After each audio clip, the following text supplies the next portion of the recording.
les premières missions qu'on faisait, on avait des sweeps, on avait un secteur, il fallait nettoyer. Eh bien, tout. Eh bien, je me souviens, la photo, il me semble que je l'ai vue là. On était sur un canal, je vous ai parlé du canal de Dame, c'est pas le canal de Dame, c'est un canal comme ça. Et il y avait un chaland, il fallait... Eh bien, tout ce que vous faites est enregistré, c'est filmé. Donc, quand vous atterrissez, on prend la caméra, on remplace le film, on remplace les munitions, etc. Mais le commandant d'escadrille reçoit le film et il le regarde, il dit oui, voilà, Branders, tu as vu comme tu gaspilles. Non, vous gaspillez, parce que lui, vous avez gaspillé votre munition. Et de fait, on voit ça très bien. Moi, j'avais vu le bateau et j'avais tiré, ben c'était beaucoup trop. C'était gaspillage. Ouh là là. Et alors, quand on tire et on se redresse. Non, là, j'ai un arpiccio. C'est fou.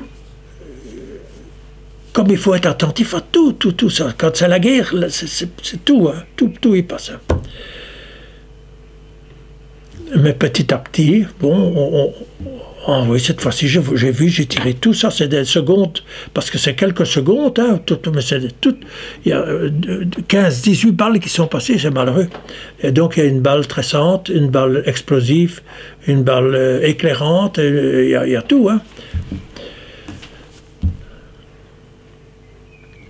Alors, quelle mission on faisait? Là, les missions, il y en a eu tant et plus.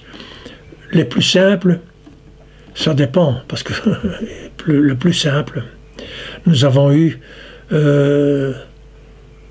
comme la plus simple, c'est l'escorte de bombardiers. Il y avait, je sais pas moi, des forteresses ou des... Mais on était à 35 000 pieds. Ça fait combien? Ça fait 7 fois 5, ça fait 12, ça fait 15 000 mètres. Bon. Il fait froid. Dans l'avion, il n'y a pas de chauffage. On ne met de chauffage que s'il y a une caméra qu'on doit chauffer, parce que sinon, le chose ne marche pas. Le cristallin est abîmé. Alors, on a 2 paires de bottes. On a une paire de bottes avec une paire de chaussettes en laine, une en peau. Bon. On a 3 paires de gants, hein, des gants de soie, des gants de poil de chameau, et puis les grands gants. Hein, bon. Mais on sent quand même bien, par exemple, le masque, hein, pendant qu'on respire. À 10 000 pieds, il faut mettre l'oxygène, sinon... Bon, ça c'est automatique, je veux dire que...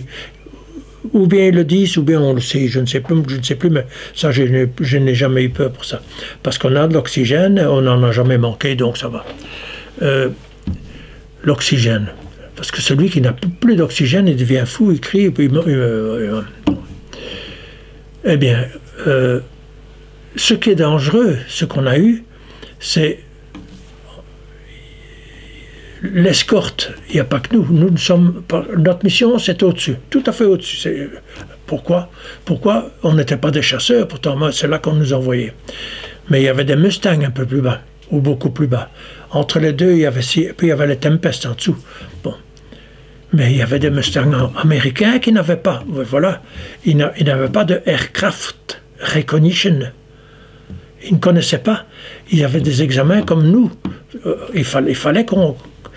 Régulièrement, on nous donnait des photos d'avions et il fallait le premier qui savait dire ce que c'était. Parce que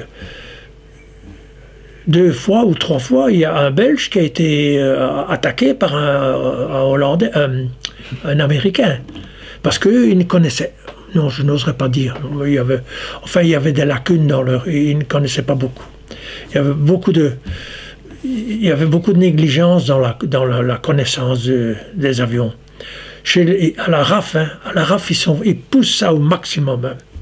Quand on pense qu'on a dû faire du morse comme ça, heureusement que nous n'avons pas dû le faire, nous. Mais au moment où j'étais à l'école, on apprenait le morse. Hein. Et il fallait faire le HAL 10 également, à la lampe. Bon, tout ça, ce sont des missions, c'est pas bien grave. Mais comme, par exemple, j'ai eu des cas assez difficiles. Un jour, nous étions l'escadrille, où étaient 6, non, nous étions tous les 12 étaient là. On a attaqué Babylone-Brook. Babylone-Brook, j'ai été revoir sur la carte, c'est un port sur le bord de la Manche ou de la mer du Nord, là. Ordre des... Ah ben oui, c'était la zone que les Polonais et les Canadiens s'occupaient de libérer. Hein. Quoique après, il y a eu beaucoup plus de défenseurs. Mais là, on devait attaquer, on avait une bombe. On avait une bombe, donc c'est probablement la grosse bombe ventrale, parce qu'on n'a fait qu'un piqué avec bombe et les autres c'était au canon. On avait une bombe et il y avait le canon, 2 canons et des mitrailleuses, hein, tout ça marche ensemble. Hein. Mais on ne sait employer que ce qu'on a, donc si on a gaspillé, c'est fini, il n'y en a plus. Hein. Bon. Et le CO, j'étais derrière le CO. Le commanding officer. Et il ne faut rien dire, hein, on sait bien ce qu'il faut faire. Hein. Il pique, on a le bâtiment, et quand il arrive tout près, lâche sa bombe et fout le camp. Il fout le camp. Il faut essayer de remonter dans le soleil, parce que la DCA, c'est pas bien voir si le soleil est là, et on ne voit plus. Donc il faut, quand on sort, il faut essayer de sortir dans le soleil. Ça, vous connaissez quand même, hein, quand on est ébloui. Bon. Et le type avait très bien fait ça, mais je vois qu'on tire derrière lui. Je dis, qu'est-ce que c'est que ça? Je dis, oh, toi, tu vas en avoir. Quand je vais repasser tantôt, je tire ce que je peux, là.